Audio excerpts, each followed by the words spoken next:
ஓம் சாந்தி. எல்லோரும் குஷியாக இருக்கிறீங்களா? 2/1/2024 இன்றைக்கி பாப்தாதா சொல்கிறாங்க, இனிமையான குழந்தைகளே, ஆத்ம உணர்வுடையவராக ஆனாலே நெகட்டிவ் எண்ணங்கள் எல்லாம் போயிடும்ன்ற. ஈஸியாக நெகட்டிவ் எண்ணம் போகிறதுக்கான வழியை சொல்கிறார் பாருங்கள்.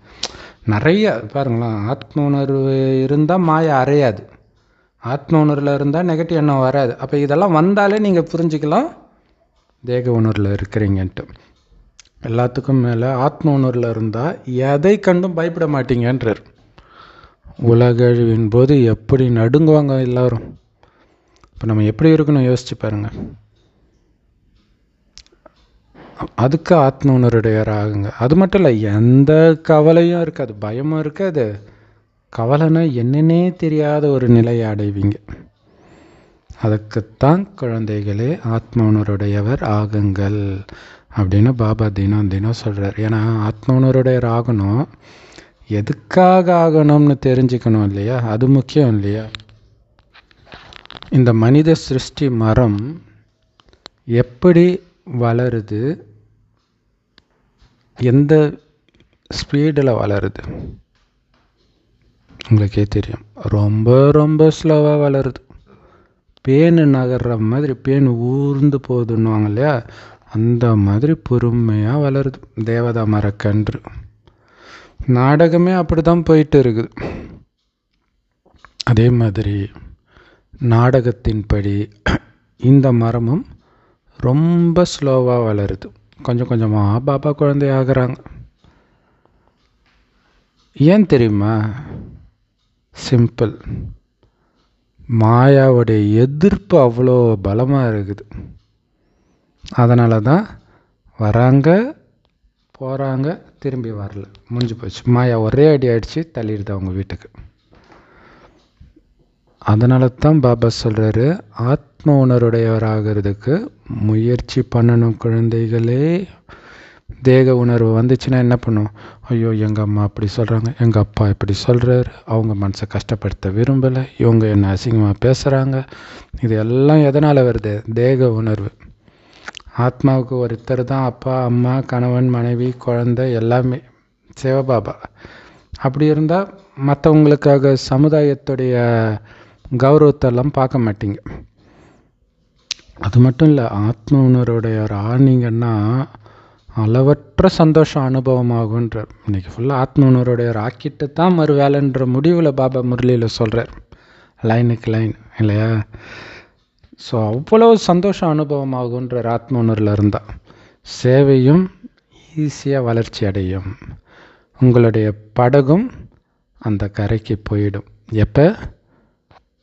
ஆத்ம உணர்வுடையவராகி அப்பாவையும் ஆஸ்தியையும் நினைவு பண்ணால் இல்லையா? நினைக்க நினைக்க போய்கிட்டே இருப்பீங்க. பாபா சொர்க்கம், பாபா சொர்க்கம், இதையே நினைக்கணும்.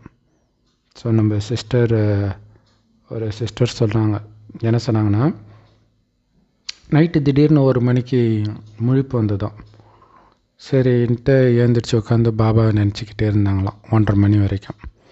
அதுக்கப்புறம் அப்படியே படுத்துட்டாங்களாம். டக்குன்னு மைண்டு எழுந்திரிச்சிட்டு மறுபடியும் மைண்டு தானாக நினைக்குதான், மீண்டும் மீண்டும் பிடிச்சி இழுக்குதான்.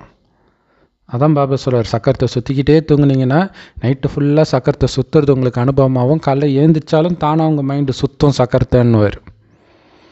ஸோ அது ரொம்ப முக்கியமானது. அந்த நைட்டு தூங்க போகிற நேரம் அலட்சியமாக ஃப்ரெண்ட்ஸு கூட பேசிட்டு ஏதாவது இன்டர்நெட்டில் டிவியில் பார்த்துட்டு தூங்கக்கூடாது. ஏன்னா உயிர் எப்போ வேணாலும் பிரியும் தானே இல்லையா? உடல் யோசிச்சுப்பாங்க. இந்த மாதிரி மற்ற விஷயம்லாம் பண்ணிவிட்டு நீங்கள் தூங்குனீங்கன்னா காலை ஏந்திரிக்கும் போது பாபா நினைவு வராது. கடைசியாக எதை பார்த்தீங்களோ அந்த நினைவு தான் வரும். இப்போ எவ்வளோ எச்சரிக்கையாக இருக்கணும் பாருங்கள். ஓம் சாந்தி. ஆன்மீக தந்தை ஆன்மீக குழந்தைங்களுக்கு சொல்கிறார், நான் அழிவற்ற மூர்த்தி, என்னைத்தான் பரமபிதா பரமாத்மான்னு சொல்கிறாங்க. நான் மட்டும் இல்லை குழந்தைங்களே, நீங்களும் அழிவற்ற மூர்த்திகள் தான். ஆத்மாவை சொல்கிறார். ஆத்மாவும் அழியாது, பரமாத்மாவும் அழிய மாட்டார். இதை நீங்கள் ரொம்ப அழகாக சீக்கிய தர்மத்தினருக்கு புரிய வைக்கலாம். உண்மையிலே எந்த தர்மத்தை சார்ந்தவர்களுக்கும் உங்களால் புரிய வைக்க முடியும். ஆனாலும் இந்த மரம் ஸ்லோவாக தான் வளர்ச்சி அடையும். அது அப்படி தான். மனசு ஒழிஞ்சு போயிடாதீங்க. நாடா இத்தனை பேர்கிட்ட சொன்னோம், யாரும் வரலையோ. உங்களுக்கு தெரியாது, நீங்கள் சொல்லியிருப்பீங்க, 10 வருஷம் முன்னாடி சொல்லியிருப்பீங்க. அடுத்தது அவங்கக்கிட்டே நிறைய பேர் சொல்லி சொல்லி சொல்லி சொல்லி ஒரு டைம் பக்கா பாபா குழந்தை ஆகிடுவாங்க. மேபி அவங்களே கூட மறந்துருப்பாங்க, நீங்கள் தான் முதல்ல சொன்னீங்கன்ட்டு. ஆனால் அதுக்கான பலன் உங்களுக்கு வந்து சேர்ந்துடும். எப்படி இந்த நாடகமே பேன் மாதிரி ஊர்ந்து போகுதோ, அதே மாதிரி தான் இந்த தேவதை மர கன்றும் கூட பேன் ஊறுற வேகத்தில் தான் வளர்ச்சி அடையுது. அது மட்டும் இல்லை, ஒட்டுமொத்த மரமே நீங்கள் எடுத்துக்கிட்டால் கூட, கல்ப விருட்சத்தை எடுத்துக்கிட்டால் கூட 5000 வருஷம் ஆகுது அது வளர்கிறதுக்கு. யோசிச்சு பாருங்க, அதோடைய வளர்ச்சி முடிகிறதுக்கு 5000 வருஷம் ஆகுது. இப்போ ஒட்டுமொத்தமாகவே அது ஸ்லோவாக தான் வளருது. இப்போ இது புது மரம் இல்லையா? இந்த மரத்தை வளர்த்துட்டு தான் இந்த மரத்தை வெட்டுறாரு பாபா. குழந்தைகளாகிய உங்களுடைய விசேஷம் என்ன தெரியுமா? நீங்கள் இல்லாத நேரமே கிடையாது இந்த கல்பத்தில்.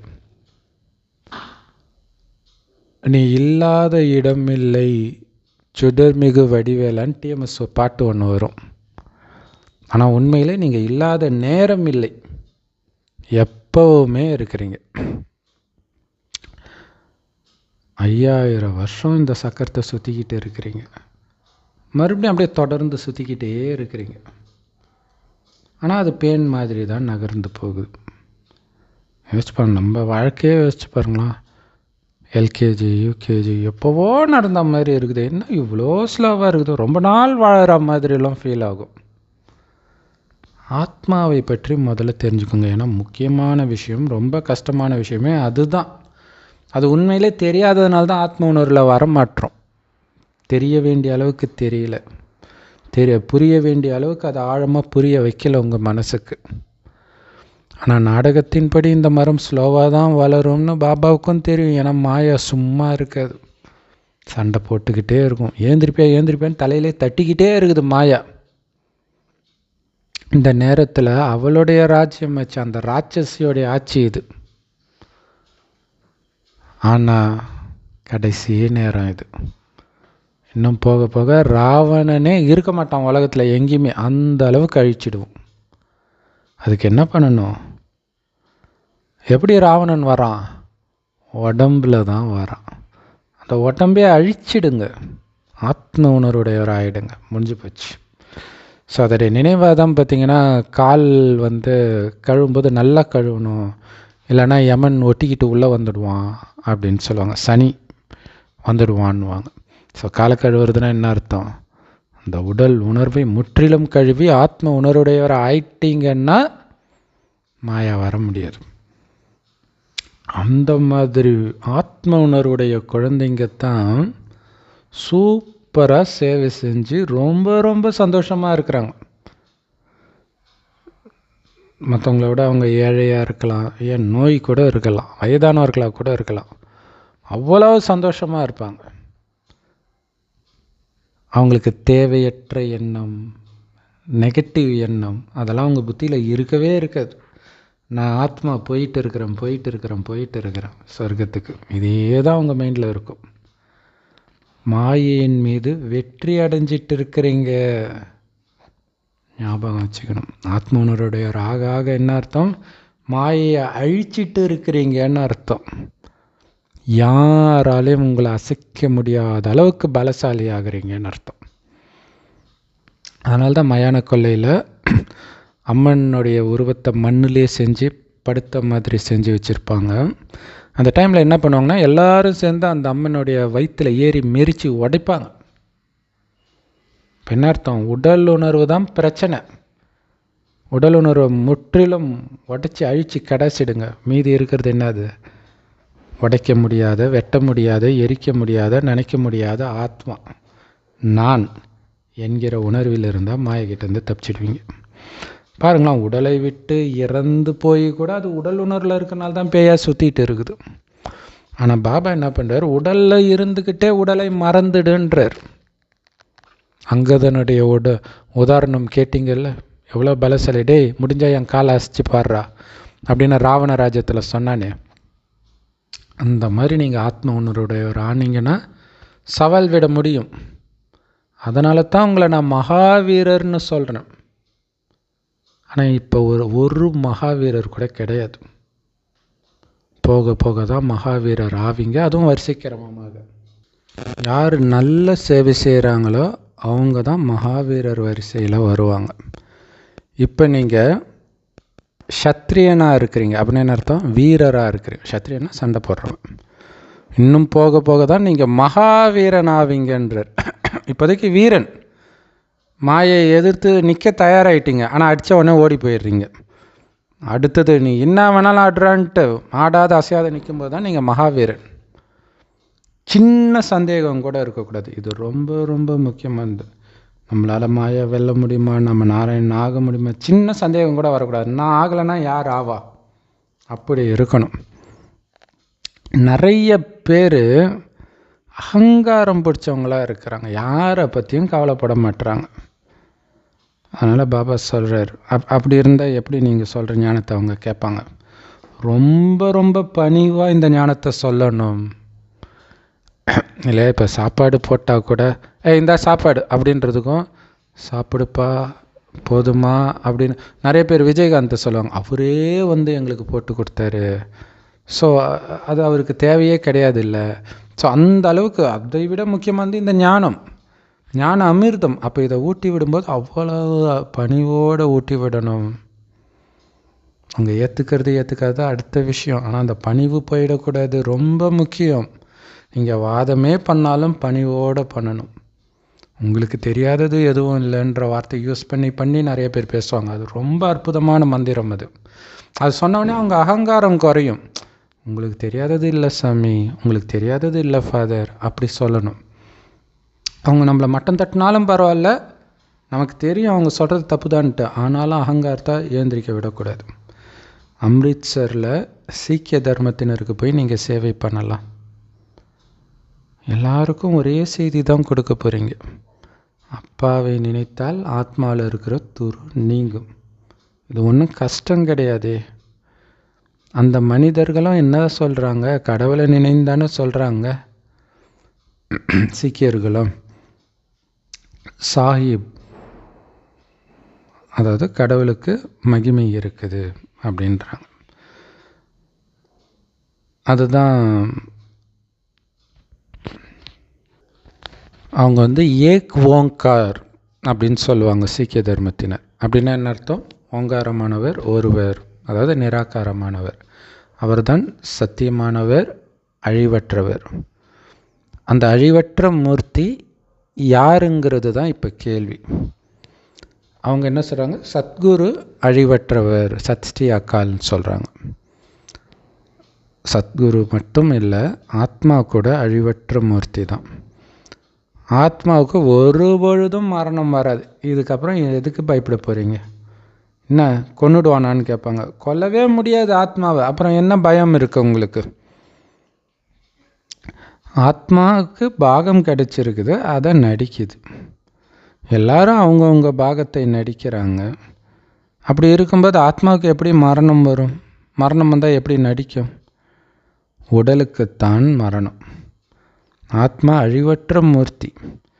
சீக்கியர்கள்கிட்ட போய் நீங்கள் சொற்பொழிவாற்றணும். எப்படி கீதை படிக்கிறவங்க சத்சங்கம் நடத்துகிறாங்க, அந்த மாதிரி நீங்கள் பண்ணணுன்றார். ஏன்னா பக்தி மார்க்கத்தில் நிறைய கிளைகள் இருக்குதுன்னு குழந்தைங்களுக்கும் தெரியும். ஆனால் பக்தி மார்க்கத்தினர் யாருக்கும் கொஞ்சம் கூட ஞானம் கிடையாது. ஞானக்கடலோ நம்ம அப்பா மட்டும்தான், இல்லையா? அதனால் அவங்கக்கிட்ட நீங்கள் தாராளமாக போய் சொல்லலாம். ஏன்னா எல்லாருக்கும் கடவுள் அவருடைய நேரடி குழந்தை நீங்கள். என்ன தயக்கம்? மனிதர்கள் யாரையும் ஞானம் நிரம்பியவர்னு சொல்ல முடியாது. தேவதைகளே மனிதர்கள் தான், அவங்களுக்கும் ஞானமெல்லாம் கிடையாது. ஆனால் தெய்வீக குணம் இருக்கும். ஆனால் தான் அவங்கள தெய்வம், தேவதை அப்படின்னு சொல்கிறோம். அவங்களுக்கும் அப்பா கிட்ட இருந்து தான் ஆஸ்தி கிடைக்குது. ஸோ தேவதைகளுக்கும் இந்த ஆஸ்தி எங்கேருந்து கிடைக்கிது? பாபா கிட்ட இருந்து தான் கிடைக்கிது. பாபா கொடுக்குற இந்த ராஜயோக ஞானத்தின் மூலமாக தான் நம்ம உலகத்துக்கே மகாராஜாவாக ஆகிறோம், எஜமானர்கள் ஆகிறோம். சத்குரு அழிவற்றவர், சச்டி அகால்னு சீக்கியர்கள் சொல்கிறாங்க. அந்த ஒரு தந்தை தான் சத்தியமானவர், பதீத்த பாவனர். 2 அப்பாவுடைய அறிமுகத்தை நீங்கள் எல்லோருக்கும் கொடுக்கணும். ஒன்று லௌகிக அப்பா, இன்னொன்று பரலௌகிக அப்பா சிவபாபா. உங்களுக்கு பேசுறதுக்கு 2 நிமிஷம் கிடைச்சாலே அதுவே அதிகம்ன்றார் இல்லையா? ஏன்னா உங்கள் ஞானம் அவ்வளோ கம்மி தானே. 2 நிமிஷத்தில் சொல்ல முடியாதா? 1 நிமிஷம், ஏன் 1 செகண்ட் கிடச்சா கூட அதிகம்ன்றார். எப்படி சொல்கிறார் பாருங்க. டைம் கிடைக்கலன்னு சொல்ல முடியாதுன்றார். அப்படி டக்கு டக்குன்னு சொல்லிடலாம். யார் முந்தைய கல்பத்தில் இந்த அம்புனால் எய்யப்பட்டாங்களோ, யார் இதயத்தில் இந்த அம்பு தைச்சதோ அவங்களுக்கு இப்போவும் அம்பு தைக்கும். அது ஒரு பெரிய விஷயமே கிடையாது. யோசிச்சு பாருங்க, கன்னிகாஸ்திரியை பார்த்த உடனே கன்னிகாஸ்திரி ஆகணும்னு தோணுது. அவங்க வாயே திறக்கலையே. அவங்க ஆக்சுவலாக கன்னிகாஸ்திரி ஸ்கூலில் காலேஜில் படிக்கும்போதெல்லாம் அவங்களும் ஒன்றும் கடவுளை பற்றிலாம் பேசவே மாட்டாங்க. இருந்தாலும் பிடிச்சி இழுக்கும், எல்லாரும் அவங்கக்கிட்டே போய் பேசுவாங்க. அப்போ அந்த குணத்தோடு இந்த ஞானம், அதனால தான் ரொம்ப பணிவாக சொல்லணுன்றார். அதுதான் ரொம்ப முக்கியமானது. நம்முடைய பாதுகாப்பு கவசமே பணிவு தான். நீங்கள் ஜஸ்ட்டு இந்த செய்தியை கொடுக்கணும். பாபா புரிய வச்சிருக்கிறார். யோசிச்சு பாருங்க.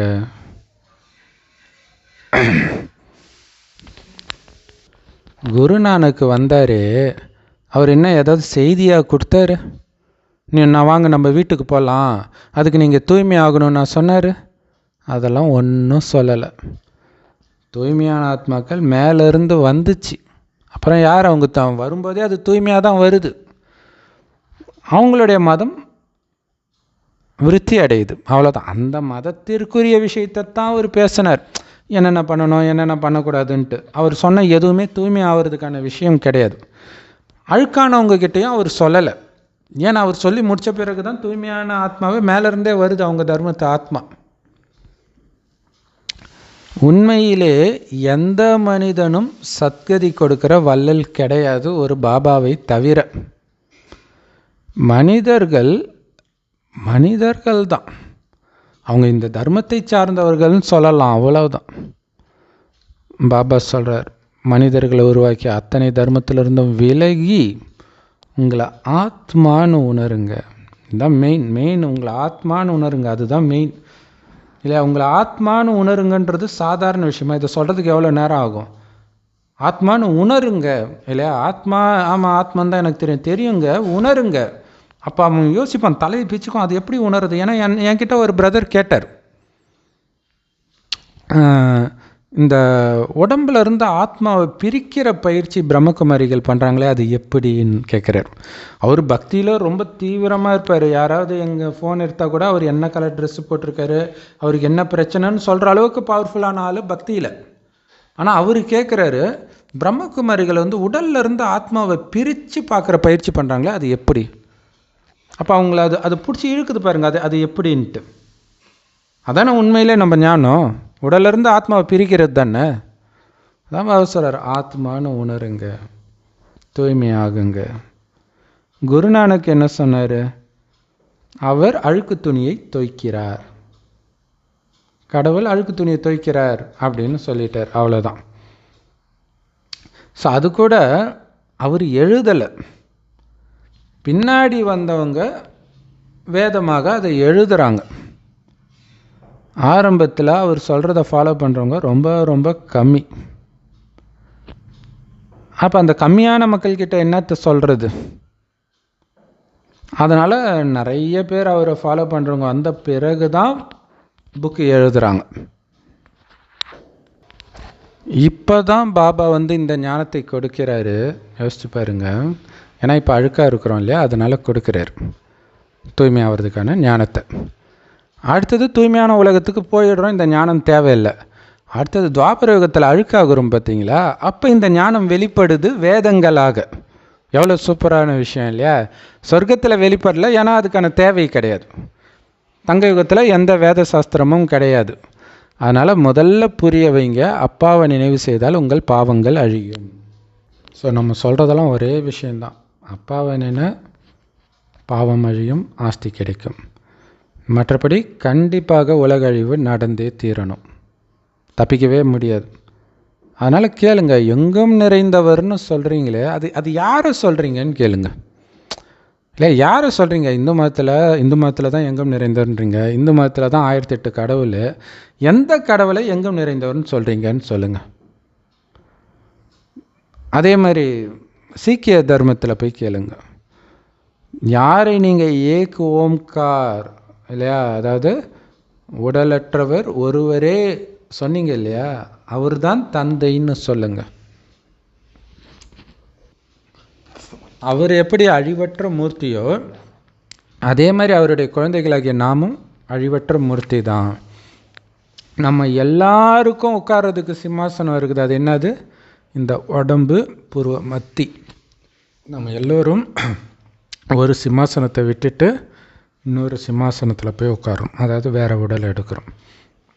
இந்த மாதிரி நாம் 84 சிம்மாசனத்தில் உட்காந்துட்டு இருக்கிறோம். இப்போ கடைசி சிம்மாசனம் இந்த பழைய உலகத்தில் இருக்கிறோம். எவ்வளவு குழப்பம் பாருங்கள் இந்த உலகத்தில். புது உலகத்தில் இந்த மாதிரி குழப்பமே கிடையாது. ஜாதியினால், மதத்தினால், மொழியினால், நதியினால், எல்லாத்துக்கும் பிரச்சனை. அங்கே இந்த பிரச்சனையே கிடையாது. ஏன் தெரியுமா? அங்கே ஒரே ஒரு மதம், ஒரே ஒரு தர்மம் தாங்க. அந்த மாதிரி ஒரே தர்மம் உள்ள அமைதியும் சுகமும் நிரம்பிய உலக ராஜ்யத்தை அப்பா நமக்கு கொடுக்குறார். அங்கே யாரும் நம்ம அட்டாக் பண்ண மாட்டாங்க. இல்லை, ஒரு விதத்தில் பார்த்திங்கன்னா மகாவிஷ்ணு படுத்துட்டு இருக்கிறத நிறைய அர்த்தம் இருக்குது. இன்னொரு அர்த்தம் என்னன்னா, நிம்மதியாக ராஜா அங்கே படுத்து தூங்கினாலும் ஒன்றும் ஆகாது. இல்லையா, படுத்துக்கிட்டே ராஜ்யம் பண்ணுறார். இங்கே படுத்துக்கிட்டே இருந்தால் என்ன ஆகும்? உட்காந்துட்டு இருக்கும்போதே இன்னொருத்தன் எப்படா ஆட்சியை கவுக்கலான்ட்டு இருக்கிற உலகம் உங்களுக்கே தெரியும். இப்போ அதான் பாபா சார், அங்கே யாரும் உங்களை அட்டாக் பண்ண மாட்டாங்க, எதிர்த்து சண்டை போட வரமாட்டாங்க, அபகரிக்கணுன்ற எண்ணமே இருக்காது. அந்த மாதிரி உலகம் தானே இப்போ எல்லாருக்கும் ஆசை. இப்போ குடும்பத்திலே துரோகம் செஞ்சு பாதிக்கப்பட்டு வெளில வரவங்க ஏன் எல்லாரும் இப்படி இருக்கிறாங்க? எல்லாரும் நல்லவங்களாக இருந்தால் எப்படி இருக்கும் தோணுது இல்லை? சொர்க்கத்தில் இருப்பாங்க, வீட்டிலும் சரி நாட்டிலும் சரி. மற்றபடி தர்மஸ்தாபகர்கள் துவாப்பர யுகத்தில் அவங்கவுங்க தர்மத்தை ஸ்தாபனை செய்கிறாங்க. எப்போ அவங்க தர்மத்தை சார்ந்தவர்களின் எண்ணிக்கை அதிகரிக்குதோ அப்போ தான் அவங்க பவருக்கு வராங்க, யுத்தமெல்லாம் பண்ணுறாங்க. இல்லை, யுத்தம் பண்ணுற அளவுக்கு ஆள் அதிகமாகின பிறகு தான் அவங்க ராஜ்யத்துக்கே வராங்க. ஆனால் நம்ம தான் பிறக்கும்போதே ராஜா, வந்தால் நான் ராஜாவாக தான் வருவேன்றாங்க பார்த்தீங்களா? அப்படித்தான் நம்ம வருமே. சொர்க்கத்தில் பிறக்கும்போதே ராஜா தான். முதல்ல இஸ்லாமிய தர்மத்தில் ரொம்ப கம்மியானவங்க தான் இருந்தாங்க. அதுக்கப்புறம் கொஞ்சமாக போய் அப்புறம் நாடு உலகம் ஃபுல்லாக பிடிச்சதை நம்ம பார்த்தோம். கிறிஸ்தவர்களும் அப்படித்தான். நம்முடைய தர்மம் இங்கே ஸ்தாபனை செய்யப்படுது. மற்றபடி இஸ்லாமிய தர்மமாக இருக்கட்டும், மற்ற தர்மத்தினராக இருக்கட்டும், அவங்கெல்லாம் துவாபரகத்தில் தான் அவங்களுடைய தர்மங்கள் ஸ்தாபனை செய்யப்படுது. ஸ்தாபனை செய்கிறதுக்கு ஸ்தாபகர் வருவார். முதல்ல ஆள் இல்லாத கடையில் டீ ஆத்துற மாதிரி அவங்க தர்மத்தை ஆத்மாவே இருக்க மாட்டாங்க, அவர் ஞானம் சொல்லிகிட்டு இருப்பார். அதுக்கு பிறகு தான் கொஞ்சமாக மேலேருந்து அடடா இது நல்லா இருக்குதே அப்படின்ட்டு அதை ஃபாலோ பண்ண ஆரம்பிப்பாங்க. ஸோ இந்த விஷயங்களெல்லாம் நல்லா புரிஞ்சுக்கணும். ஆக்சுவலாக வள்ளலாரே அப்படி தான் சொல்லுவாங்க, அவர் இருக்கிற வரைக்கும் அவர் சொன்னதை யாரும் ஏற்றுக்கலை அப்படின்னு சொல்லுவாங்க. ஸோ இன்றைக்கி வள்ளலார் பின்னாடி நிறைய கூட்டம் இருக்குது. அதே மாதிரி தான் ஒரு தர்மமும். நாடகத்தின்படி சிலரால் பாபா சொல்கிற எதையுமே தாரணை பண்ண முடியறது கிடையாது. இப்போ கண்டிப்பாக அவங்களுடைய பதவி ரொம்ப கம்மியாகத்தான் இருக்கும். ஆனால் இது சாபம் கிடையாது அப்படின்னு பாபா சொல்கிறார் இல்லையா? அவங்க தாரணை பண்ண முடியல, அவங்க பதவி கம்மியாக இருக்கும், ஆனாலும் இது சாபம் கிடையாதுன்ற. ஸோ நாமளே அப்போ இது எப்படி அப்படிங்கிறத நீங்களே சிந்தனை பண்ணிக்கலாம். இல்லாட்டினா நம்ம ஏன் அதை பற்றி சிந்தனை பண்ணணும்? நம்ம நாராயணனாக தானே ஆகணும் அப்படின்னு அதை பற்றி நீங்கள் சிந்தனை பண்ணலாம். ஸோ அதனால் ஒரு சிலருக்கு தாரணை ஆகலை அப்படின்னா இது ஒரு சாபமா அப்படின்னு நினச்சிடக்கூடாது. அவங்களுக்கு அதிர்ஷ்டம் இல்லை அப்படின்னு சொல்கிறத தவிர எதுவும் சொல்ல முடியாது. இல்லை, பாபா ஞானத்தை சொல்கிறாரு, ஞானத்தை கேட்குறாங்க, ஆனால் மீண்டும் மீண்டும் தப்பு பண்ணிக்கிட்டே இருக்கிறாங்க அப்படின்னா ஞானம் தாரணை ஆகலைன்னு தானே அர்த்தம். ஸோ அப்போ கண்டிப்பாக அவங்க கீழான பதவி தான் அடைவாங்க. ஸோ இதை எப்படி சாபம்னு சொல்ல முடியும்? இந்த வெற்றி மணிமாலை மகாவீரர்களுடைய மணிமாலை. நாடகப்படி எல்லோரும் ஒரே மாதிரி முயற்சி பண்ண முடியாது, கண்டிப்பாக வரிசை கிரமம் இருக்கும். ஸோ இப்போ ஒழுங்காக முயற்சி பண்ணல அப்படின்னா முந்தைய கல்பத்திலும் அவங்க முயற்சி பண்ணலன்னு தான் அர்த்தம். ஸோ அப்போ மற்றவர்கள் கேட்குறாங்க, எங்களை ஏன் குறை சொல்கிறீங்க அப்படின்னு கேட்குறாங்க வெற்றி அடையாதவர்கள். அதுக்கு பாபா சொல்கிறார், இல்லையே உங்களை குறை சொல்லலையே, அது உங்கள் தப்பு இல்லை.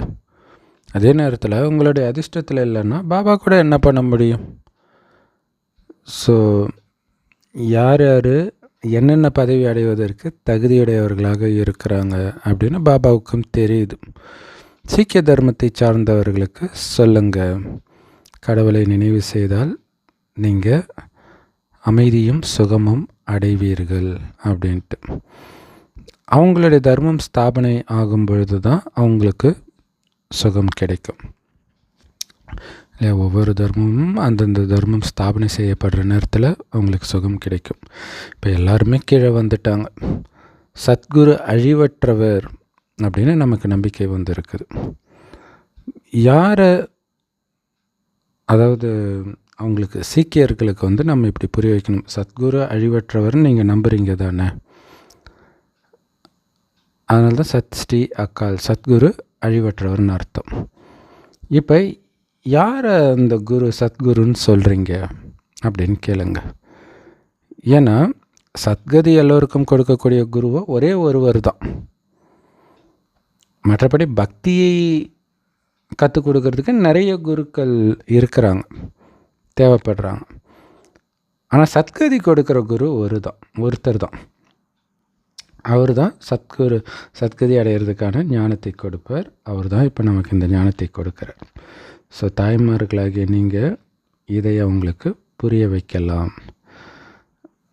நீங்கள் கையில் கட்டியிருக்கிறீங்களே பிரேஸ்லெட், இது உண்மையிலே தூய்மைக்கான அடையாளம் அப்படின்னு புரிய வைங்க. ஸோ சீக்கிய தர்மத்தை சார்ந்தவரோட கையில் அந்த மாதிரி கட்டுவாங்க போல இருக்குது ஏதோ. அதனால் நம்ம சொல்லணும், இது நான் தூய்மையாக இருப்பேன் அப்படின்னு உறுதிமொழி எடுத்ததோடைய அடையாளம்ன்றார். ஜென்ரலாகவே இந்துக்கள் நிறைய கயிறு கட்டுவாங்க இல்லையா? கருப்பு கயிறு கட்டுவாங்க, சிகப்பு கயிறு கட்டுவாங்க. ஸோ இது எல்லாமே அதேமாரி இன்னொன்று கூட ஏதோ ஒன்று கட்டுவாங்க, காப்பு கட்டுறது, மேல் கையில் ஒன்று கட்டுவாங்க, தாயத்து அப்படின்ட்டு. ஸோ இது எல்லாமே தூய்மையுடைய அடையாளம் தான். ஸோ தாய்மார்களாகிய நீங்கள் சொன்னீங்கன்னா அவங்க நம்புவாங்க. ஏன்னா சொர்க்கத்தின் வாசலை திறக்க போகிறது தாய்மார்களாகிய நீங்கள் தான். அது மட்டும் இல்லை, ஞான கலசத்தையே தாய்மார்களுக்குத்தான் பாபா கொடுத்துருக்கிறார். அந்த ஞான கலசத்தின் மூலமாக தான் அனைவருக்கும் சத்கதியும் ஏற்பட போகுது. ஸோ குழந்தைகளாகிய நீங்கள் இப்போ உங்களையே மகாவீரர்கள்னு சொல்லிக்கிறீங்க. நீங்கள் அவங்கக்கிட்ட சொல்லலாம், ஏன் தெரியுமா நாங்கள் மகாவீரர்கள்? குடும்பத்தில் இருந்துக்கிட்டே தங்க யுகத்தை ஸ்தாபனை பண்ணுறோம் தூய்மையாவதன் மூலமாக. ஸோ அப்போ பக்தி மார்க்கத்தில் நடக்கக்கூடிய விஷயத்திற்கும் இந்த ஞான மார்க்கத்தில் நடக்கக்கூடிய விஷயத்துக்கும் இரவு பகலுக்கான வித்தியாசம் இருக்குது. உண்மையிலே சீக்கியர்கள் சிங்குன்னு சொல்கிறோம் இல்லையா, அவங்க ஒரு ஜடை வச்சுருப்பாங்க. அவங்க முடி வெட்ட மாட்டாங்க இல்லையா, அதை தான் மேலே ஒரு கொண்டை மாதிரி போட்டு துணியினால் மூடி வச்சுருப்பாங்க. அவங்கக்கிட்ட சொல்லுங்கள், அந்த கொண்டை தூய்மையின் நினைவு சின்னம், நான் தூய்மையாக இருப்பேன்ற நினைவு சின்னம். அது நீங்கள் பதித்த பாவனர் அழிவற்ற மூர்த்தியாகிய தந்தையுடைய மகிமை பாடணும் முழுமையாக. சாது சன்னியாசிகள் என்ன சொல்கிறாங்க? நாங்கள் கடவுளுக்கு தலை வணங்குவோம்னு சொல்கிறாங்க. அதோட நிறுத்தினாங்களா? கடவுள் எங்கும் நிறைந்தவர்னு சொல்கிறாங்க. எங்கும் நிறைந்தவருக்கு எங்கே போய் தலை வணங்குவீங்க? அதனால் அது தப்பு. அதனால் நீங்கள் பாபாவுடைய அளவற்ற மகிமையை பாடணும், உண்மையான மகிமையை. ஸோ பாபாவுடைய மகிமையின் மூலமாகவே நீங்கள் அக்கறைக்கு போகிறீங்க, சொர்க்கத்துக்கு போகிறீங்க. ஸோ இதோடைய நினைவாக ஒரு கதை இருக்குது. ராம் ராம் ராம்னு சொன்னால் போட்டு அந்த பக்கம் போயிடும் அப்படின்ட்டு. ஒரு வெள்ளத்தில் சிக்கின போட்டு ராம் ராம்னு சொன்னாலே அந்த கரைக்கு போயிடும்னு ஒரு கதை இருக்குதான். அதே மாதிரி தான் பாபாவும் சொல்கிறாரு, உங்கள் அப்பாவை, அதாவது பாபாவை நினைவு செய்கிறதன் மூலமாக நீங்களும் இந்த விஷக்கடலை கடந்து அந்த பக்கம் பார்க்கடலுக்கு போயிடுவீங்க. எல்லோரும் முக்தி, ஜீவன் முக்தி அடைஞ்சிடுவீங்க அப்படின்னு பாபா சொல்கிறார். ஸோ அடையணும், அதுக்கு தானே பாபா குழந்தையாகி இருக்கிறோம். அதுக்கு நீங்கள் பண்ண வேண்டியது என்ன?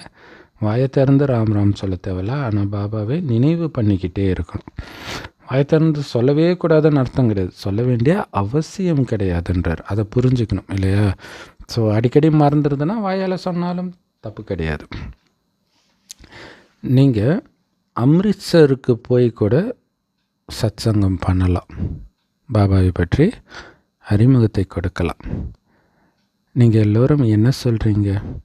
அந்த நிராகாரரைத்தான் சத்தியமானவர், அழிவற்றவர் அப்படின்னு சொல்கிறீங்க இல்லையா? சத்ஸ்டே அக்கால்னு சொல்கிறீங்க. ஏன்னா அம்ரித்சரில் சீக்கியர்களுடைய கோயில் தான் இருக்கும், தங்க கோயில்.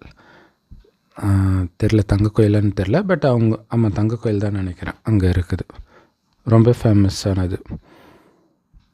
ஆனால் அந்த கடவுள் இப்போ உங்களுக்கு என்ன சொல்கிறார்? அவர் சத்தியமானவர்னு சொல்கிறீங்களா? அப்போ சத்தியமானவர் சொல்கிறது சத்தியமாக தானே இருக்கும். அவர் சொல்கிறாரு, உங்களுடைய உடலை மறங்க, உடலின் தர்மங்களை மறங்க, உங்களை வெறும் ஆத்மானு உணருங்கன்னு சொல்கிறாருன்னு சொல்லுங்கள். ஆத்மானு உணர்ந்து தந்தையாகிய என்னை நினைவு செஞ்சிங்கன்னா உங்களுடைய பாவங்கள் எரிஞ்சிடும்னு சொல்கிறாரு அப்படின்னு சொல்லுங்கள். ஸோ அப்படி நீங்கள் பாபா நினைவிலே இருந்து வேறு எந்த எண்ணமும் இல்லைன்னா, ஏன்னா பாவமெல்லாம் எரிஞ்சிச்சுன்னா வேறு எந்த எண்ணமும் இருக்காது. அப்போ என்ன ஆகும்? கடைசி எண்ணமும் பாபாவுடைய நினைவாக தான் இருக்கும். அதுதான் உங்களை சத்கதிக்கு அழைத்து செல்லும். இதைத்தான் அந்துமதி சோகதி, கடைசியில் என்னென்னமோ அதை வைத்து தான் அடுத்த ஜென்மம் நிர்ணயிக்கப்படுதுன்னு சொல்லப்படுது. சிவபாபாவோ நிராகாரர், உடலற்றவர், அழிவற்ற மூர்த்தி. அதே மாதிரி ஆத்மாக்களாகி நீங்கள் கூட நிராகாரர் தான், அழிவற்ற மூர்த்தி தான். பாபா சொல்கிறாரு, எனக்கு உடலே கிடையாது இல்லையா? நீங்கள் நிராகாரராக இருந்தாலும் உங்களுக்குன்னு ஒரு உடல் இருக்குது ஆத்மாக்களுக்கு. எனக்கு உடம்பு கிடையாது, அதனால் ஒரு உடலை கடனாக எடுக்கிற இந்த ஞானத்தை சொல்லி அழுக்கான இந்த உலகத்தை தூய்மையாக்க, ராவணனை அழிப்பதற்காக அதற்கான ஞானத்தை சொல்ல பிரம்மாவுடைய உடலை கடன் எடுக்கிறேன். ஸோ இந்த பழைய உலகத்தில் தான் நான் என்னுடைய வழிமுறைகளை கொடுக்குறேன், ராவணனை வெல்வதற்கான வழிமுறைகளை. ஏன்னா ராவணன் இந்த பழைய உலகத்தில் தான் இருக்கிறான்.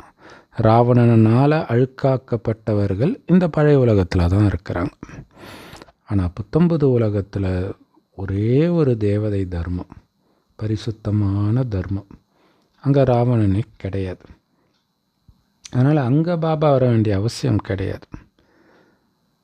அது மட்டும் கிடையாது, நாம் சொர்க்கத்தில் இருக்கும் பொழுது மற்ற ஆத்மாக்கள், சொர்க்கத்துக்கு வர தகுதியற்ற ஆத்மாக்கள் எங்கே இருப்பாங்க? சாந்தி தாமத்தில் இருப்பாங்க. ஸோ பிறகு அவங்க சக்திக்கு ஏற்ப பூமியில் பிறவி எடுக்க ஆரம்பிப்பாங்க அந்தந்த நேரத்தில். ஆனால் எல்லா ஆத்மாக்களுமே சத்தோ ரஜோ தமோ நிலையை கடந்தே ஆகணும். சதோவாகவே எல்லாரும் இருந்துட முடியாது, எல்லாரும் பரிசுத்தமானவராகவே எப்போவுமே இருந்துட முடியாது. மறுஜன்மம் எடுக்க எடுக்க கடைசியில் ரொம்ப கேவலமான நிலை அடைந்தே தீரணும். நமக்கு தெரியும் தானே நம்ம எவ்வளவு கேவலமானவர்களாக இருந்தோம், மாறி இருந்தோம் அப்படின்ட்டு. சொர்க்கத்தில் சதோபிரதானமாக இருக்கும்போது அளவற்ற சந்தோஷத்தை அனுபவித்த அதே தேவதை தான் மறுஜன்மம் எடுத்து எடுத்து நரகத்தில் அளவற்ற துக்கத்தையும் அனுபவிக்கிறாங்க. எவ்வளோ பெரிய ஆச்சரியம்! நாம் பார்க்காத சுகமும் கிடையாது, நாம் பார்க்காத துக்கமும் கிடையாது. இப்போ பாபாவுடைய செய்தியை ஒவ்வொருத்தருக்கும் சொல்ல வேண்டியது நம்முடைய கடமை. ரொம்ப கஷ்டம் கிடையாது. அப்பாவை நினைவு செய்தால் வீட்டுக்கு போகலாம், பரந்தாமை வீட்டுக்கு போகலாம், அவ்வளோதான். ஸோ எப்போ மரம் முழுசாக வளர்ச்சி அடையுதோ, மனித சிருஷ்டி மரம் அப்படின்னு என்ன அர்த்தம்? பரந்தாமத்துலேருந்து எல்லா ஆத்மாவும் கீழே வந்தால் தான் இங்கே இருக்கக்கூடிய மனித சிருஷ்டி மரம் ஃபுல்லாக வளர்ச்சி அடைஞ்சிடுச்சின்னு அர்த்தம். அப்படி வளர்ச்சி அடைந்த பிறகே எல்லோருக்கும் முக்தி, ஜீவன் முக்தி கிடைக்கிது. அது வரைக்கும் யாரும் பரந்தாமத்தில் திரும்பி போக முடியாது. அங்கே ஒருத்தர் விடாமல் இங்கே வந்தாகணும். ஸோ இதே மாதிரி யாருக்கு வேணாலும் அளவற்ற அன்போட, பொறுமையோட இதை நீங்கள் புரிய வைக்கலாம். பொறுமை அதுவும் ரொம்ப முக்கியம். நம்ம பொறுமையை சோதிக்கிற மாதிரி கேள்வி கேட்பாங்க. அப்போ புரிஞ்சுக்கணும், டக்குன்னு ஏன் இப்படி கேட்குறான் அப்படின்னு டென்ஷன் ஆகிடக்கூடாது. பொறுமையை சோதிக்கத்தான் கேட்பாங்க. உங்களுக்கு பொறுமை இருக்குதான்னு செக் பண்ணுவாங்க. அந்த பொறுமையிலும் அன்பிலையும் நீங்கள் ஜெயிக்கும் பொழுது தான் நீங்கள் விடுற ஞான அம்பு அவங்களோட இதயத்தை தைக்கும்ன்றதை புரிஞ்சிக்கணும். அதனால் எதிர்பார்க்கணும் அவங்க நம்ம பொறுமையை சோதிப்பாங்க அப்படின்ட்டு. பாபா சொல்கிறார், அந்த மாதிரி அன்பாக பொறுமையாக உங்களால் ஞானத்தை சொல்ல முடிஞ்சால் உங்களுக்கு படம் கூட தேவையில்லை புரிய வைக்கிறதுக்குன்றார். எவ்வளோ சூப்பர் இல்லையா? அந்த அன்பில் மயங்கி கிடப்பாங்க. அப்போ இந்த ஞானத்தை அவங்களால புரிஞ்சிக்க முடியும். படம் கூட தேவையில்லை புரிய வைக்கிறதுக்குன்றார். ஸோ படங்கள் எல்லாம் புதுசாக வரக்கூடிய குழந்தைங்களுக்கு தான். எந்த தர்மத்தை சார்ந்தவர்களுக்கும் உங்களால் புரிய வைக்க முடியும். ஆனால் சில குழந்தைகளுக்கு ஞான அம்பை இலக்கை நோக்கி விடுற அளவுக்கு யோக பலம் இல்லை, பயப்படுறாங்க இல்லையா? ஸோ அப்போ அது யோக பலம் இருக்கும்போது தான் அந்த அமைதி இருக்கும். அந்த அமைதியாக ஞானத்தை கொடுக்கும்பொழுது தான் அது போய் அவங்களுடைய நெஞ்சை தைக்கும்.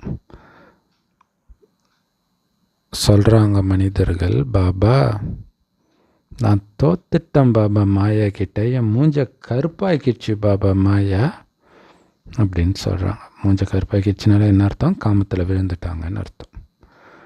பாபா சொல்கிறார், ஏன் தெரியுமா விழுந்தீங்க மாயா கிட்ட? ஏன் தோத்தீங்க தெரியுமா?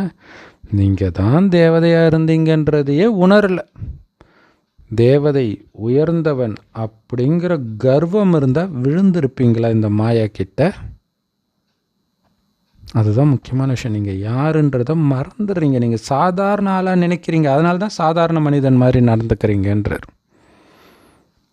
தான் பாபா சொல்கிறார்ல, சாதாரண தன்மையே இருக்கக்கூடாதுன்றார், விசேஷத்தன்மை தான் இருக்கணும். நான் மிக உயர்ந்த ஆத்மா எத்தனை தடவை சொல்கிறார், நான் சிரேஷ்டமானவன் சிரேஷ்டமானவன் சிரேஷ்டமானவன் மனதில் சொல்லிக்கிட்டே இருக்கணும். அதை மறக்கிறீங்க.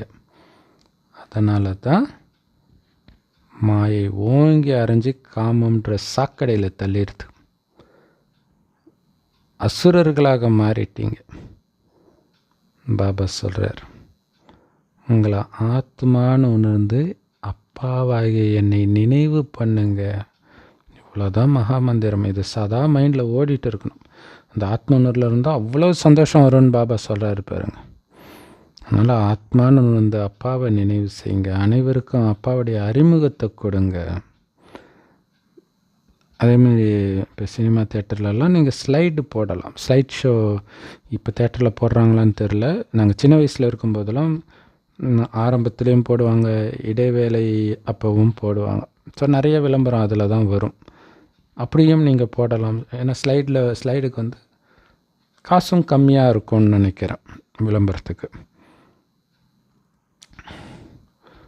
அதில் என்ன தெரியுமா நீங்கள் எழுதணும்?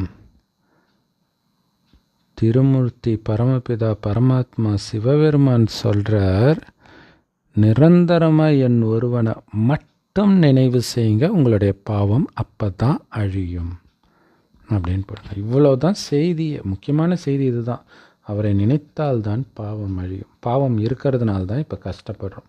பாவம் அழிந்தால் மட்டுமே கஷ்டத்திலிருந்து விடுபடுவோம். அதுக்கு ஒரே வழி, ஒரு சிவத்தந்தையை மட்டும் நினைக்கணும். எல்லாத்தோடு சேர்த்து அவரை நினைக்கிறது இல்லை, அவரை மட்டும்தான் நினைக்கணும், வேறு எதையும் நினைக்கக்கூடாது. அப்போ தான் உங்களுக்கு முக்தியும் ஜீவன் முக்தியும் கிடைக்கும். ஸோ எல்லோருக்கும் இந்த செய்தியை கொடுங்க.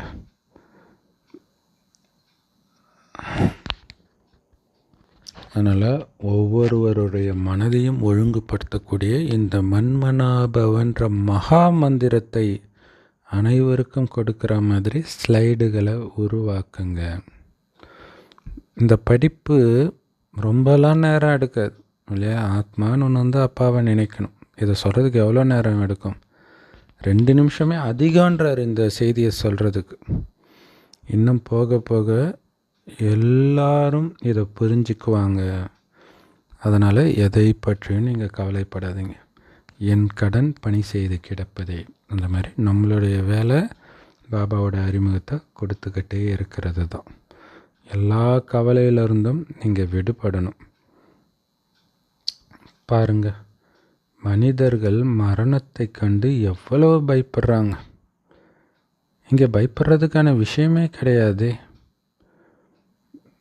நீங்கள் கூட என்ன சொல்கிறீங்க? மரணம் இப்போ வரக்கூடாது அப்படின்னு சொல்கிறீங்க. அஞ்ஞானிகள் மட்டும் இல்லை, நீங்களுமே சொல்கிறீங்க, பாபா குழந்தைங்களே ஏன் வரக்கூடாதுன்றீங்க? ஏன்னா இன்னும் எக்ஸாம் பாஸ் ஆகலை, எக்ஸாம் முடிக்கலை, ரெடி ஆகலை, அதனால் சொல்கிறீங்க. இன்னும் நம்மளுடைய தீர்த்த யாத்திரை முடிக்கலை, நினைவு யாத்திரையை முடிக்கலை. அதனால் நாம் ஏன் இப்போ இந்த உடலை விடணும்? ரெடி ஆகலைன்னு நமக்கு தெரியுது. இந்த உடலை விட்டால் முடிஞ்சு போச்சு.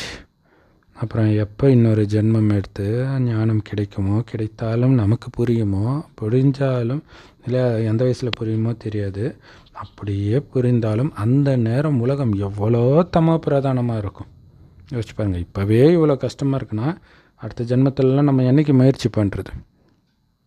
அதனால் நாம் எதுக்கு இந்த உடலை விடணும்? அதனால தான் இந்த உடலை விடணுன்ற எண்ணமே வரக்கூடாது. உடலில் இருந்துக்கிட்டே ரெடி ஆகுங்க, தூய்மையாகுங்க. ஸோ இந்த மாதிரி மிக இனிமையான விஷயங்களாக பாபா கிட்ட பேசுங்க. ஸோ இதுதான் உங்களுக்குள்ள ரொம்ப நல்ல பழக்கத்தை விதைக்கும். இல்லை, நான் தூய்மையாகணும் அப்படிங்கிற எண்ணத்தை அதுதான் விதைக்கும். நீங்கள் இங்கே வந்து இந்த படங்கள் முன்னாடி உட்காந்துக்கோங்க. இல்லை, இந்த 7 நாள் கோர்ஸ் படம், திருமூர்த்தி படம், சிருஷ்டி சக்கர படம், இது முன்னாடி உட்காந்து அதை பற்றி சிந்தனை செய்யுங்க. பாபா மூலமாக நமக்கு உலக ராஜ்யமே கிடைக்கிதுன்னு தெரியுது. அப்போ அப்படிப்பட்ட தந்தையை நாம் எந்த அளவுக்கு நினைக்கணும், அளவுக்கு அதிகமாக நினச்சிக்கிட்டே இருக்கணும். அவரை நீங்கள் நினைக்கலை அப்படின்னா கடுமையான தண்டனையை சந்திக்க வேண்டி இருக்குன்றார். இல்லை, ஒரு சிலர் வந்து பாபாவையே ஒலிப்புள்ளியாக நினச்சா போர் அடிக்காதா அப்படின்றாங்க. இங்கே வெறும் ஒலிப்புள்ளியாக நினைக்கல, அவர் என்னெல்லாம் கொடுக்குறாரு, எப்படி இருந்த நம்மளை எப்படி மாற்றுறாரு, இதையெல்லாம் நினைக்கணும். இல்லையா, உலகத்துக்கே ராஜாவாக என்னை மாற்றுறாருன்னா நான் உன்னை எந்த அளவுக்கு நினைக்கணும் பாபான்னு நினைக்கணும். அப்படி நினைக்கலன்னா நான் கடுமையான தண்டனையை வேறு அனுபவிப்பேனே. நான் எதுக்கு தண்டனை அனுபவிக்கணும்? உன்னை நினைக்கிறேன். சுற்றி பாருங்க. இந்த 2024 தொடக்கம் முதல் நாளே ஜப்பானில் 21 தடவை நிலநடுக்கம், சுனாமி எச்சரிக்கை. அது எந்தெந்த நாடை தாக்க போதோ தெரியல. ஸோ இதையெல்லாம் நம்ம நினச்சி பாபாவை நினைக்கணும். இன்னும் எனக்கு தண்டனை வரல, அதுக்காக வரவே வராதுன்னு அர்த்தம் இல்லை. ஆனால் அது வர்றதுக்குள்ளே நான் தூய்மை ஆயிடணும், எல்லா தண்டனையிலேருந்தும் தப்பிச்சிடணும். இதெல்லாம் நினச்சி பாபாவை நினைக்கணும். பாபா கிட்டே இதெல்லாம் பேசணும். பாபா, அதாவது பிரம்மா பாபாவுக்கு வந்து அசைக்க முடியாத நம்பிக்கை. நான் இந்த லக்ஷ்மி நாராயணன் மாதிரி ஆக போகிறேன் அப்படின்ட்டு. ஸோ அதனால தான் அவருக்கு அளவற்ற சந்தோஷம். ஆஹா, நான் நாராயணன் ஆக போகிறேன்ற சந்தோஷம். இப்போ நம்மளும் அதே தானே பண்ணணும். நான் நாராயணன் ஆக போகிறேன். அந்த போதையிலே குடும்பத்தில் உள்ள பிரச்சனை, அலௌகிக குடும்பத்தில் உள்ள பிரச்சனை, உடலில் உள்ள பிரச்சனை எதுவுமே ஞாபகம் இருக்காது. வெறும் சந்தோஷம்தான் இருக்கும்.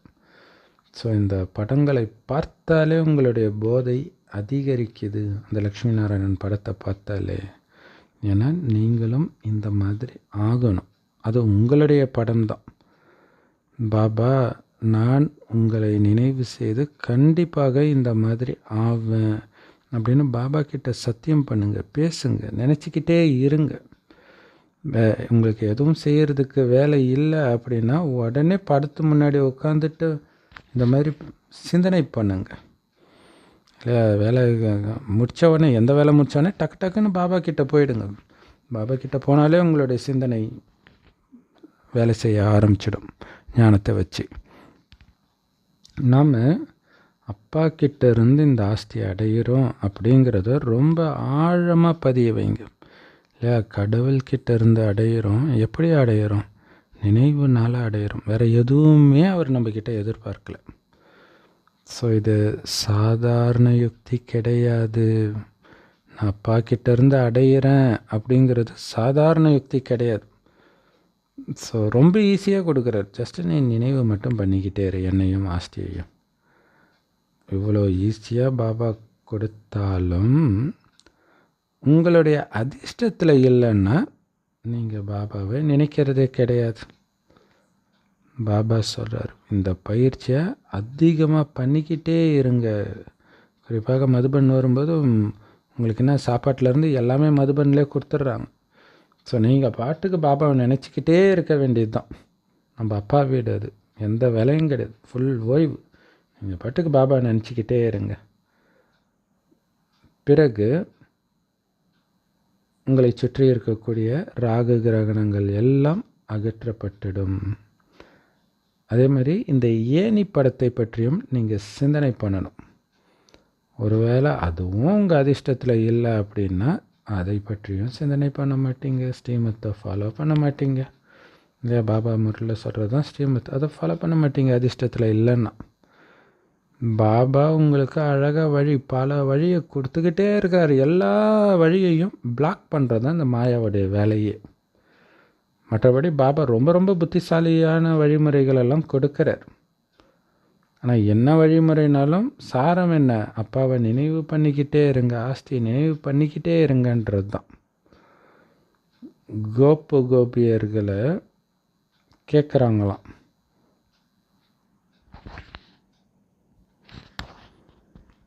அதாவது பாபா சொல்கிறாரு, எல்லோரும் என்ன சொல்லுவாங்களாம், நாம் கண்டிப்பாக அப்பா கிட்ட இருந்து ஆஸ்தியை அடைவோம் அப்படின்னு அசைக்க முடியாத நம்பிக்கை உள்ளவர்கள் தான் கோபியர்கள். அவங்கக்கிட்ட அந்த மாதிரி அசைக்க முடியாத நம்பிக்கை உள்ளவர்கள்கிட்ட கேளுங்கப்பா, அதீந்திரிய சுகம்னா எப்படி இருக்கும்னு. இல்லையா, ஏன்னா அவங்க தான் இந்திரிய சுகத்தை எல்லாம் தூக்கி கடைச்சிடுவாங்க. ஆனால் ஆனந்தமாக இருப்பாங்க. எங்கேருந்து வருது அந்த ஆனந்தம்? அதுதான் அதீந்திரிய சுகம்.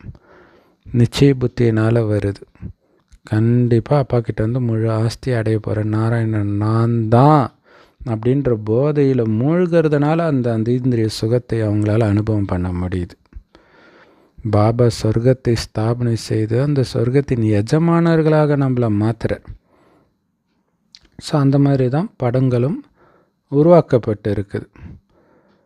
பிரம்மாவுக்கும் விஷ்ணுவுக்கும் என்ன தொடர்பு அப்படின்னு நீங்கள் நிரூபித்து புரிய வைக்கணும். இல்லையா, விஷ்ணு தொப்பிலிருந்து பிரம்மாவை காட்டியிருக்கிறாங்களே, அதுக்கு உண்மையான அர்த்தம் என்ன அப்படிங்கிறத புரிய வைக்கணும். ஏன்னா யாருக்குமே அது தெரியாது. இல்லையா, விஷ்ணுவோடைய கடைசி ஜென்மம். அதனால தான் விஷ்ணு படுத்துட்ருக்கிறார், இறக்குற ஸ்டேஜ்.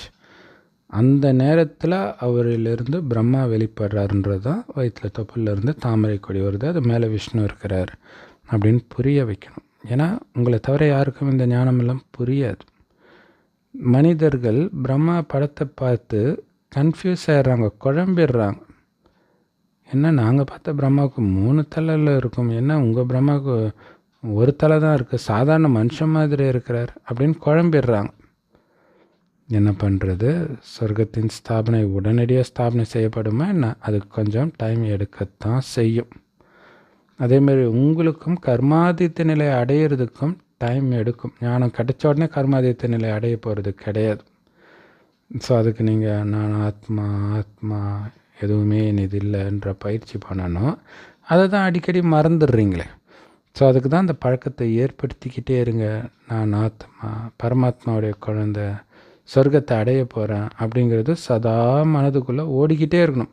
திரும்ப திரும்ப மறக்கிறீங்கன்னா என்ன அர்த்தம்? திரும்ப திரும்ப ஞாபகப்படுத்துறது இல்லை, அதனால் மறக்கிறீங்க. அதனால தான் அந்த பழக்கத்தை ஏற்படுத்துங்கள்ன்றார். ஸோ யார் வெறித்தனமாக பக்தி பண்ணுறாங்களோ அவங்க ஜடச்சிலை விக்கிரகத்திற்கு முன்னாடி போய் உட்காந்து எனக்கு காட்சி கிடைச்சே ஆகணும் அப்படின்ற நம்பிக்கையில் தவம் பண்ணுறாங்க. நீங்கள் லக்ஷ்மி நாராயணனாகவே ஆக போகிறீங்க. அவங்க லக்ஷ்மி நாராயணனுடைய காட்சி கிடைச்சா போதும்னு தவம் பண்ணுறாங்க. ஆனால் நீங்கள் லக்ஷ்மி நாராயணனாகவே நீங்களே ஆக போகிறீங்க. அதனால் அப்பாவையும் ஆஸ்தியையும் சதா நினைவு பண்ணிக்கிட்டே இருங்க, இந்த பழக்கத்தை உருவாக்குங்க அப்படின்னு பாபா சொல்கிறார். உங்களுக்கு லக்ஷ்மி நாராயணன் பேட்ச் கூட இருக்குது. பிரம்ம பாபா தன்னுடைய உதாரணத்தை சொல்கிறார். எப்படி பாபா குழந்தை ஆகிறதுக்கு முன்னாடி நாராயணனுடைய ஜடமூர்த்தி மேலே அவருக்கு அவ்வளவு அன்பு. இப்போ கூட நீங்கள் யூடியூப்பில் நார்த் இந்தியாவில் நிறைய, குறிப்பாக பெண்கள் அந்த கிருஷ்ணர் சிலையை தூக்கிக்கிட்டே போவாங்க. ட்ரெயினில் போனாலும் எங்கே போனாலும் அதுக்கு ஊட்டி விடுவாங்க. அந்த அளவுக்கு அந்த ஜட சிலைக்கு அன்பு இருந்துச்சு. பிரம்மா பாபாவுக்கே அந்த அன்பு இருந்துச்சுன்றார். ஆனால் அது எல்லாமே பக்தி மார்க்கத்தை சார்ந்த விஷயம். பாபா சொல்கிறாரு, என் ஒருவனை மட்டும் நினைவு செய்யுங்க, வேறு எதுவும் நீங்கள் பண்ண தேவையில்லை. உங்களை காவடி தூக்க சொல்லலை, பட்டினி கிடக்க சொல்லலை, பஜனை பாட சொல்லலை. தொடர்ந்து நினைவு பண்ணிக்கிட்டே இருங்க. இந்த படிக்க சொல்கிறது, முரளியை படிக்க சொல்கிறது கூட இதில் அந்த எச்சரிக்கை தான் இருந்துக்கிட்டே இருக்கும். நினைவு பண்ணுறியா, பாபா நினைக்காம எங்கே போகிற, இதே தான் இருக்கும். அதான் சார், நினைவு தவிர வேறு எதையும் பண்ணாதீங்க. பாபாவை மட்டும்தான் உங்கள் மனம் நினைக்கணும். பாபா சொல்கிறார், நான் உங்களுடைய கட்டளைக்கு கீழ்ப்படிந்த சேவகன். அப்படி இருக்கும்போது ஏன் என் முன்னாடி நீங்கள் தலை வணங்குறீங்க? நான் வேலைக்காரன் தான் எஜமானனுக்கு தலை வணங்குவோம். அதனால தான் பாபா சலாம் அலைக்கு அப்படிங்கிறார். நீங்கள் எதுக்கு என் முன்னாடி தலை வணங்கணும் அப்படின்னு பாபா கேட்குறார். பணிவுன்ற தெய்வீக குணத்தை நல்லா தாரணை பண்ணுங்கள். ஏன்னா சங்கமேகத்தில் பணிவு தான் உங்களுடைய பாதுகாப்பு கவசமேன்னு பாபா சொல்லியிருக்கார். கொஞ்சம் கூட உங்களுக்கு அகங்காரம் இருக்கக்கூடாது. மனசளவில் கூட அகங்காரம் இருக்கக்கூடாது. மாயாவினால் அசைக்க முடியாத அளவுக்கு நீங்கள் மகாவீரர் ஆகணும். அதுக்கு என்ன பண்ணணும்? ஃபுல் ஆத்ம உணர்வுடையவர் ஆகணும். எல்லோருக்கும் தங்கள் மனதை ஒழுங்குபடுத்தக்கூடிய மன்மனாபவ மகா மந்திரத்தை கொடுங்கள். ஸோ எல்லோருக்கும் இந்த ஞானத்தை ரொம்ப அன்பாகவும் அமைதியாகவும் பொறுமையாகவும் இந்த ஞானத்தை சொல்லணும். எல்லா தர்மத்தினருக்கும் அப்பா வந்துட்ட செய்தியையும் அப்பாவுடைய அறிமுகத்தையும் நாம் கொடுக்கணும். வரதானம், உங்களுடைய நடவடிக்கைகள் மற்றும் தொடர்பில் எந்த விதமான சுயநலமான நோக்கத்திலிருந்தும் விடுபட்டு இருக்கக்கூடிய பாபாவுக்கு சமமாக கர்மாதித்த நிலையை அனுபவம் செய்பவர் ஆகுங்கள். அதுக்கு விளக்கம், குழந்தைகளாகி உங்களுடைய சேவையே என்ன? எல்லோரையும் பந்தனத்திலேருந்து விடுவிக்கிறது தான். ஸோ அப்படி எல்லோரையும் பந்தனத்திலேருந்து விடுவிச்சுட்டு நீங்கள் போய் பந்தனத்தில் உங்களையே கட்டி போட்டுக்காதீங்க. அதாவது பந்தனத்தில் போய் சிக்கிக்காதீங்க, புதுசாக பந்தனத்தை உருவாக்காதீங்கன்றார். ஸோ எப்போ நீங்கள் இந்த எல்லைக்குட்பட்ட நான், எனது அப்படிங்கிறதுலேருந்து விடுபடுறீங்களோ அப்போ உங்களால் அவ்யக்த நிலையை அனுபவம் பண்ண முடியும். ஸோ அவ்யக்த நிலை, ஃபரிஸ்தா நிலைனாலே கலியுகத்தின் அனைத்தையும் மறந்து மேலே போகிறது. அப்படின்னு அர்த்தம், கலியுகத்தில் இருக்கிறது எதுவுமே எனது இல்லைன்ற உணர்வு வரும்பொழுது தான் ஃபரிஸ்தா ஆகுறீங்க. ஸோ அதுதான் அவ்யக்த ஸ்வரூபம், அனுபவமாகிறதுன்னு சொல்கிறது. அப்போ எல்லைக்குட்பட்ட இது என்னோடய குடும்பம், என்னோடய உடம்பு, எதுவுமே, என்னோடய சென்டர், என்னோடய ஊர், என்னோடய ஜாதி, என்னோடய மதம், இது எல்லாத்துலேருந்து நீங்கள் விடுபட்டீங்கன்னா அவ்யக்த ஸ்டேஜ் அனுபவம் அடைவீங்க. ஸோ முழு சுதந்திரம். அதுதான், எதனாலையும் நீங்கள் கட்டப்படலைன்னு அர்த்தம். ஸோ எந்த குழந்தைங்க தன்னுடைய லௌகிக்க உலகத்திலும் சரி, அலௌகிக்க உலகத்திலும் சரி, தன்னுடைய செயல் மற்றும் தொடர்பிலும் சரி எந்த விதமான சுயநலமான நோக்கமும் இல்லாமல் இருக்கிறார்களோ அவங்களால தான் பாபாவுக்கு சமமாக கர்மாதீத்த நிலையை அடைய முடியும். எப்படி? லௌகிக்க உறவுகள்லையும் சுயநலமான நோக்கம் கிடையாது, அலௌகிக்க உறவுகள்லையும் சுயநலமான நோக்கம் கிடையாது. லௌகிக்க செயல்பாடுகளிலும் எந்த விதமான சுயநலமான நோக்கம் கிடையாது. அலௌகிக்க, அதாவது ஆன்மீக செயல்பாடுகள், சேவைகளிலும் எந்த விதமான சுயநலம் நோக்கமும் கிடையாது. அப்படி இருந்தால் பாபா அனுபவிக்கிற அதே கர்மாதித்த நிலையை உங்களால் அனுபவம் செய்ய முடியும். அதனால் நீங்கள் கர்மத்தின் பந்தனத்திலிருந்து எந்த அளவுக்கு விடுபட்டு இருக்க முடியுது அப்படின்னு செக் பண்ணுங்க. ஏன்னா கர்ம பந்தனத்திலேருந்து விடுபட்டு இருக்கிறது தான் கர்மாதீத்த நிலை, அவ்யக்த ஸ்திதி. ஸோ அதனால் பாபா கேட்குறார், இந்த வீணான இயல்பு மற்றும் சமஸ்காரத்தில் பாதிக்கப்படுறதுலேருந்து விடுபட்டு இருக்கிறீங்களா? இல்லை வீண் விஷயம், இவங்க இந்த வீண் விஷயத்தை கேட்குறது, வீண் விஷயத்தை பேசுகிறது, இந்த பழக்கத்திலிருந்து விடுபட முடியுதா உங்களால்? ஏன்னா அந்த பழக்கம்தான் உங்களை கர்மாதீத்த நிலையை அடைய விடாமல் பார்த்துக்குது. சின்ன சின்ன விஷயமா இருக்கும், அங்கே என்ன நடக்குது, இங்கே என்ன நடக்குதுன்னு தெரிஞ்சுக்கணுன்ற ஆர்வம் இருக்குது பாருங்கள், அதுதான் உங்களை கர்மாதீத்த நிலையை அடைய விடாமல் இருக்குது. அதனால தான் அதிலிருந்து விடுபட்டு இருக்கிறீங்களா அதனுடைய பாதிப்பில் இருந்தேன்னு பாபா கேட்குறேன்.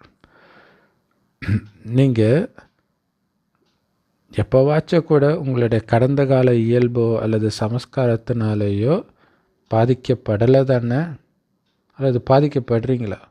ஸோ அப்படி பாதிக்கப்படலை அப்படின்னா ஈஸியாக கர்மாதீத்த நிலையை அனுபவம் செய்யலாம், அவ்யக்த ஸ்திதியை அனுபவம் செய்யலாம். ஸோ எல்லாத்துலேருந்தும் விடுபட்டு இருக்கணும். நான் பாபா, மூணாவது யாரும் இல்லை, அப்படி இருக்கணும். ஸ்லோகனில் பாபா சொல்கிறாரு, பாபாவுக்கு சமமானவர்களாகவும் சம்பூர்ணமானவர்களாகவும், அதாவது பெர்ஃபெக்டானவர்களாகவும் ஆகணும். அப்படின்னா அன்பு கடலில் மூழ்கிடுங்கன்ற. அப்போ தானாகவே பாபாவுடைய குணம் எதுவோ அதுவே உங்களுடைய குணமாக இருக்கும். அவரை மாதிரி சம்பூர்ணமானவராக, அனைத்து சக்திகள் குணங்களில் நிரம்பியவராக நீங்கள் ஆவீங்க. ஸோ அதுக்கு என்ன பண்ணால் அன்பு கடல்லே மூழ்கி இருக்கணும். பாபாவுடைய நினைவு, பாபா கொடுத்த ஞானம், இதிலேயே மூழ்கி இருக்கணும்.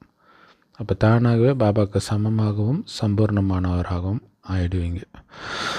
ஸோ இந்த ஜனவரி மாதத்திற்கான அவ்யக்த பயிற்சி பாபா சொல்கிறாரு, இதை தீவிர பயிற்சி பண்ணுங்கள். என்ன அப்படின்னா, நான் டபுள் லைட் ஃபரிஸ்தா. ஸோ நிற்கும்போதும் சுற்றும்போதும் உட்காரும்போதும் எப்போவுமே நான் ஃபரிஸ்தாவாக இருக்கிறேன்ற அனுபவத்தை அதிகப்படுத்திக்கிட்டே இருங்க. அடிக்கடி ஞாபகப்படுத்திகிட்டே இருக்கணும், நான் ஃபரிஸ்தா, நான் ஃபரிஸ்தா. ஃபரிஸ்தானால என்ன அர்த்தம்?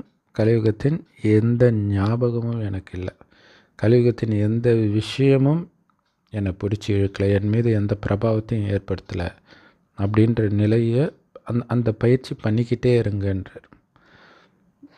ஸோ ஆழ்ந்த அமைதியில் உடலற்ற நிலை பயிற்சி பண்ணுங்கள், அதாவது ஆத்ம உணர்வு பயிற்சி பண்ணுங்கள். உடலே இல்லை, வெறும் ஆத்மா அப்படிங்கிற பயிற்சி பண்ணுங்கள். ஸோ அப்போ ஒரு வினாடியில் எந்த விதமான எண்ணத்தையும் எந்த விதமான இயல்பு சமஸ்காரத்தையும் ஒரு நொடியில் முடிக்கிற அளவுக்கு நீங்கள் டபுள் லேஸாக இருக்கணுன்ற. இல்லை, ஒரு வினாடிக்கு மேலே போனாலே என்ன ஆகிடுது, மனசில் ஒரு பாரம் உண்டாயிடுது, சுமை உண்டாயிடுது. அப்போ எப்படி டபுள் லைட்டுன்னு சொல்ல முடியும்? ஸோ எப்படிப்பட்ட தேவையற்ற எண்ணம் வந்தாலும் ஒரு செகண்டில் டக்குன்னு புத்தியை விட்டு நீங்கள் எரேஸ் பண்ணணும். அப்போ தான் நீங்கள் டபுள் லேஸாக இருக்க முடியும். டபுள் லேஸாக இருந்தால் தான் ஃபரிஸ்தாவாக இருக்க முடியும். அதற்கான பயிற்சியைத்தான் இன்றைக்கி பண்ண சொல்லி பாபா சொல்கிறாங்க. Om Shanti. Love you Bap Dada. Thank you Bap Dada. குஷியாக இருங்க, குளிர்ச்சியாக இருங்க.